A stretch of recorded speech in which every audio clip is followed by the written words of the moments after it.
नमस्ते सदावत्सले मातृभूमि। आप सभी के लिए एक बड़ी खुशखबरी है और खुशखबरी ये है कि हमारे सबके दिमाग में एक बात घर कर चुकी है कि भाई ताजमहल जो है वो कब तेजो महालय मंदिर बनेगा। और ये बात पूरे विश्व में हिंदुओं को चिढ़ाती है कि क्या इस्लामिक कोई भी स्ट्रक्चर ऐसा विश्व में है जैसा भारत में बनाया गया।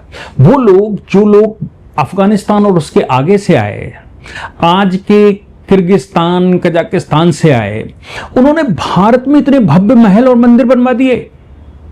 वो जहां पैदा हुए वहां तो नहीं बनवाए, वो जहां पर इस्लाम का जन्म हुआ वहां तो मक्का मदीना अब डेवलप हो रहा है। पिछले 50-60 साल में डेवलप हुआ जब वहां तेल की खोज हो गई। उससे पहले तो वो सब ऐवे ही पड़े हुए थे। और क्लेम तो ये भी है कि जो आज का मक्का मदीना बना हुआ है, एक गिब्सन का मैं वीडियो देख रहा था, उन्होंने कहा ये ओरिजिनल नहीं है, ये तो प्रतीकात्मक बनाया गया, वो कहीं और है। वो सारा उन्होंने वीडियो में उसको दिखाया था। लेकिन भारत में एक बड़ी समस्या कि भाई मंदिर तोड़कर मस्जिदें बनाई गई, मंदिर तोड़कर स्ट्रक्चर बनाए गए, पुराने किलों को रिनोवेट करके उसकी क्रेडिट ली गई। इतिहास में भी ऐसा ही लिखा। लेकिन उस समय के इतिहासकारों ने भी क्या ऐसा लिखा था? मैं आपको उसकी एक बड़ी बात बताता हूं। खुशखबरी की बात उसमें यह है कि ताजमहल या तेजो महालय मंदिर का मुकदमा जो आगरा के कोर्ट में चल रहा था 2015 में, उसी समय वहां प्रवास पर गया था तो उसकी कॉपी मुझे भी मिली थी। और उस मुकदमे में कि भाई इसको तेजो महल डिक्लेयर किया जाए और इसकी इन्वेस्टिगेशन करवाई जाए, कोर्ट कमिश्नर बिठाया जाए। हालांकि पहले वो सिविल जज की अदालत में गया, उन्होंने खारिज कर दिया, फिर वो डिस्ट्रिक्ट की अदालत में गया, उन्होंने भी खारिज कर दिया। आज हाईकोर्ट पहुंचा और खारिज करने का जो ग्राउंड बताया, उन्होंने कहा जो खसरा खतौनी नंबर आप बता रहे हो, जो एग्जैक्ट प्लेस बता रहे हो पुराने रिकॉर्ड्स को दिखाते हुए, वो आप प्रूफ नहीं कर पा रहे हैं कि तेजो महल मंदिर ही ताजमहल है या नहीं है। लेकिन आज ऑनरेबल हाई कोर्ट ने केंद्र सरकार और एएसआई दोनों को नोटिस दिया है, क्योंकि ताजमहल या तेजो महल आज एएसआई के कब्जे में है और एएसआई उसका संरक्षण करता है। मैं कई बार ताजमहल गया, वहां जो हमारे विचार के लोग, उनके ऐसे मिलने वाले, उन्होंने पूरा ताजमहल का सर्वे मुझे भी दिखाया था, मुझे बताया था कि ये मंदिर क्यों है। एक तो पीएन ओक साहब की एक बहुत बड़ी किताब है, उसमें पूरा एक्सप्लेन किया गया है कि भाई ये कैसे है। हालांकि कोर्ट ने नोटिस इश्यू करने का मतलब आप समझते हैं, नोटिस इश्यू करने का मतलब है कोर्ट ने संज्ञान ले लिया है और कोर्ट प्रीमा फेसाई सेटिस्फाइड है। क्योंकि नीचे वाले कोर्ट में जो कहा गया था वो खुद ही तफ्तीश कर रहे हैं, उन्होंने एएसआई को नहीं बुलाया था, उन्होंने सरकार को नहीं बुलाया था। लेकिन यहां पर ये कोर्ट खुद सेटिस्फाइड है, हाई कोर्ट सेटिस्फाइड है कि वाकई में ये मंदिर है। प्रीमा फेसाई कोर्ट को अगर सेटिस्फेक्शन ना होता तो कोर्ट नोटिस इशू नहीं करता। हालांकि उनकी बात सुनने के लिए पीएन ओक की किताब का हवाला दिया गया है। पीएन ओक ने ताजमहल को पूरा बताया कि भाई ये जो है वो करप्ट फॉर्म है, उसका असली नाम इसका तेजो महालय है। और उन्होंने इसका आर्कियोलॉजिकल सर्वे पूरा दिखाया कि भाई कैसे भारत के स्ट्रक्चर के अनुसार ये है, एक एक मंदिर के कोड, कैसे इस्लामिक स्ट्रक्चर बनते थे उनके कोड, और कैसे भारतीय स्थापत्य कला उसको डील करती थी उसके कोड। आप सोच लीजिए कि बादशाहनामा, मुगल रिकॉर्ड बादशाहनामा में भी ऐसा ही लिखा है। बादशाहनामा में अली मंजिल का रेफरेंस है, यानी कि औली मंजिल का रेफरेंस है। इसके वॉल्यूम 1 और बाकी डिटेल में नहीं जाऊंगा क्योंकि लंबा हो जाता है लेक्चर। इसमें कहा गया है कि शाहजहां ने एक जयपुर के राजाओं से, शाहजहां ने इसको जयसिंह से लिया था ताकि मुमताज महल का कब्र बनाया जा सके। अब आप समझिए कि कब्र बनाया जा सके, इतिहास में इसको कैसे देखा जाता है, ये 1960 की पीएन ओक की किताब में साफ तौर पर लिखा गया है। और कोर्ट में बादशाहनामा में भी लिखा गया कि भाई उन्होंने जयसिंह के परिवार से एक वो मांगा था और जयसिंह के परिवार की कोठी थी, वो कोठी, हालांकि वो कोठी कही गई, वो कोठी में मुमताज महल के लिए एक अलग से मंजिल बनाकर उनको दफनाया गया। लेकिन मंदिर का स्ट्रक्चर है, ये बात कई राइटर, कई ऑथर और भी कह चुके हैं। ईबी हेवल ईबी हैवल, ताजमहल का वास्तुशिल्प ढांचा पूरी तरह से मध्य एशिया या इस्लामिक नहीं है, बल्कि यह पारंपरिक हिंदू शिल्प शास्त्र पर आधारित है। इमारत की वास्तुकला और आत्मा को पूरी तरह से भारतीय हिंदू विरासत की शैली का हिस्सा बताया और यह कहा कि ये जो है वो मंदिर की स्थापत्य कला है। अब हम लोग आ जाते हैं अब्दुल हमीद लाहौरी की। अब्दुल हमीद लाहौरी ये कहता है अपने राइटिंग में, शाहजहां के आधिकारिक दरबारी था, वो कहता है बेगम मुमताज महल को दफनाने के लिए राजा जयसिंह की एक अत्यंत आलीशान हवेली आली मंजिल को चुना और अधिग्रहित किया बादशाह ने। आधिकारिक रिकॉर्ड ये कहता है, ये दर्ज मतलब आधिकारिक इमारत पहले से मौजूद थी, जिसे याचिकाकर्ता बुनियादी सबूत मानते हैं कि वहां पहले से एक भव्य ढांचा मंदिर मौजूद था। तो उसका तो कार्बन डेटिंग होनी चाहिए, जिससे ये पता लगे कि वाकई में इन दोनों में फर्क कितना है। हकीकत यह है कि 1211 का एक शिलालेख भी दिखाया है, 1212 का एक शिलालेख दिखाया है, जिसमें इस मंदिर का पूरा डिस्क्रिप्शन दिया गया है। शाहजहां के आधिकारिक दरबारी के अलावा विंसेंट स्मिथ, उसने लिखा है, ये सब आर्कियोलॉजिकल सर्वे ब्रिटिश गवर्नमेंट के होते प्रसिद्ध ब्रिटिश इतिहासकार है। विंसेंट स्मिथ कहता है शाहजहां ने मुमताज के मकबरे के निर्माण के लिए आगरा में जयपुर के राजाओं की एक अत्यंत भव्य और आलीशान इमारत को अधिग्रहित किया था। ये इस बात की पुष्टि करता है कि अंग्रेज जब भारत में आए तो उन्होंने भी इसको क्लैरिफाई किया। बटेश्वर शिलालेख 1212 एडी की एक बटेश्वर शिलालेख है। यह शिलालेख का भी हवाला कोर्ट में रखा गया है। इस प्राचीन शिलालेख में आगरा क्षेत्र में एक अत्यंत भव्य स्फटिक जैसा, स्फटिक मतलब सफेद, स्फटिक जैसा सफेद शिव मंदिर के निर्माण का उल्लेख किया गया है।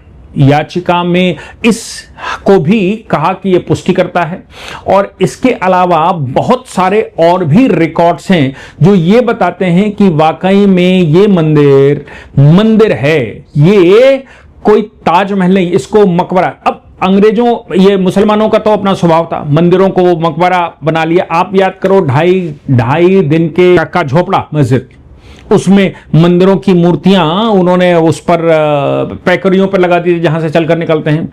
मूर्ति भंजन करना मुसलमानों का शौक रहा है, मूर्ति भंजन करके मंदिरों को तोड़ना मुसलमानों का शौक रहा है, और इन मंदिरों पर या तो मस्जिद बना देना या फिर इसको मकबरा बना देना, ये उनका पुराना शौक है। इसलिए यहां पर अगर हम आगरा की बात करें तो आगरा के इस मंदिर में के चारों ओर की जब आप शिल्पकला देखेंगे, आपने कहीं सुना है कोई मकबरा नदी के किनारे बनाता है? आपने कहीं सुना है कि कलश ऐसा हो जिसमें गुम्मद के कलश जिसमें आम की पत्तियां निकल रही हो? आपने कहीं सुना है कि कमल के फूल बनाए जाएं? आपने कभी सुना है कि मस्जिद के अंदर त्रिशूल बनाए जाएं? आपने कभी सुना है कि मस्जिद के अंदर मंदिरों की कलाकृतियां बनाई जाएं? आपने कभी सुना है कि भारतीय स्थापत्य कला को मस्जिदों में बनाया गया हो? नहीं बनाया जाता। केवल ये, चूंकि इन्होंने कुछ बनाया नहीं, देश भर में इन्होंने कुछ नहीं बनाया, इन्होंने मंदिर को मस्जिद डिक्लेयर किया या मंदिर को मकबरा डिक्लेयर किया। राजा जयसिंह के पूरे इतिहास को खंगाल कर लोगों ने रख दिया है। आप सोचो कि 1740 में भारत में एक पादरी आए थे, जोसेफ टीफेन थेलर। उन्होंने भी अपनी किताब में लिखा है, उन्होंने कहा कि भाई ये जो है वो मंदिर है और मंदिर को मुसलमानों ने इसको मस्जिद या मकबरा डिक्लेयर कर दिया।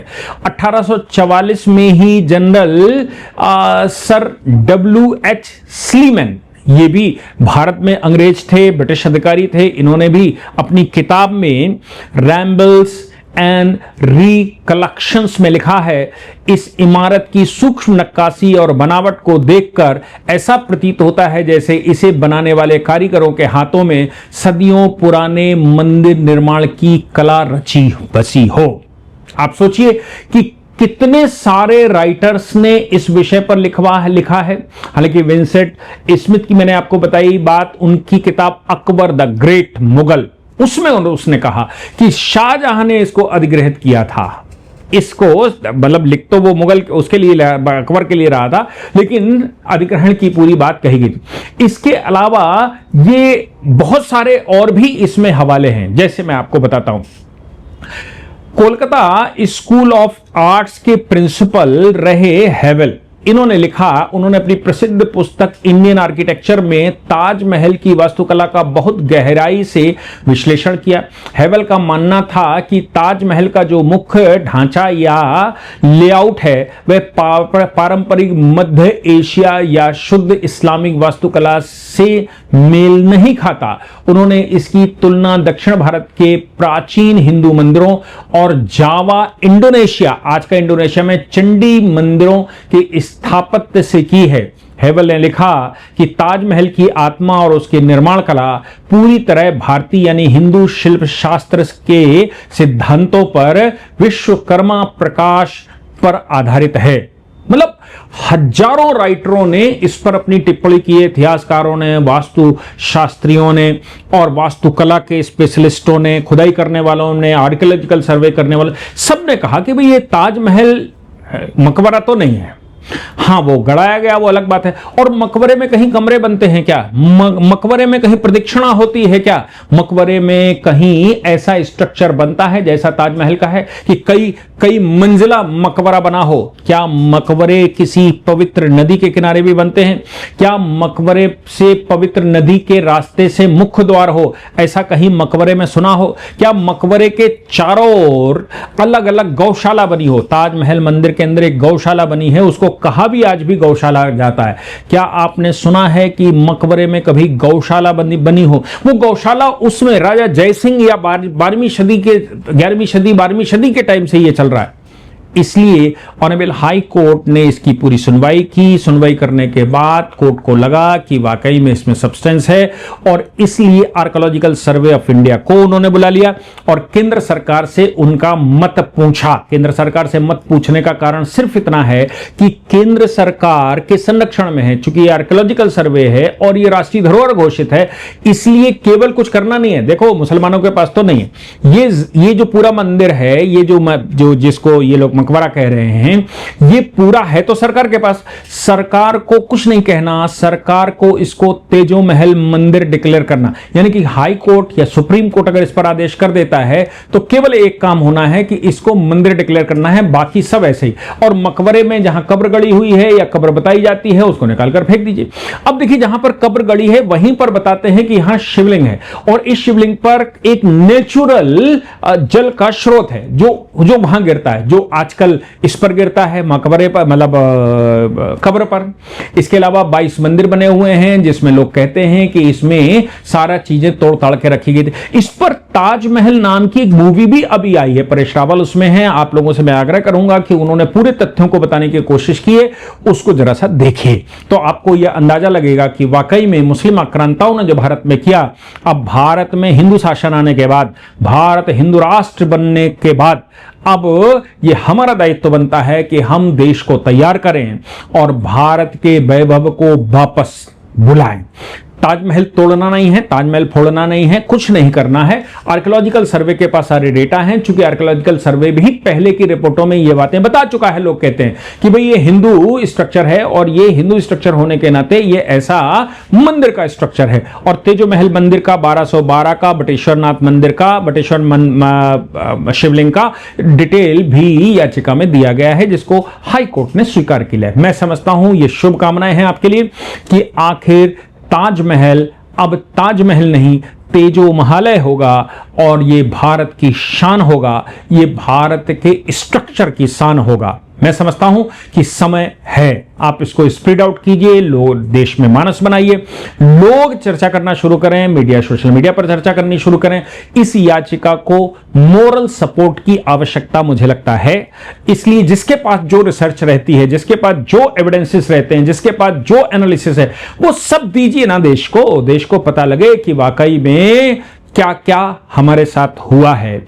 और हम वो लोग जो ये कहते हैं बैठ बैठ कर भाईचारा है, वो भाई कौन है और चारा कौन है, और अभी भी भाई कौन और चारा कौन अपने आप को समझता है, इस पर चर्चा देश में होनी चाहिए, तभी लीगली बात सत्यता, स्वच्छता के साथ, शुचिता के साथ सामने आएगी। जय हिंद, जय भारत, वंदे मातरम।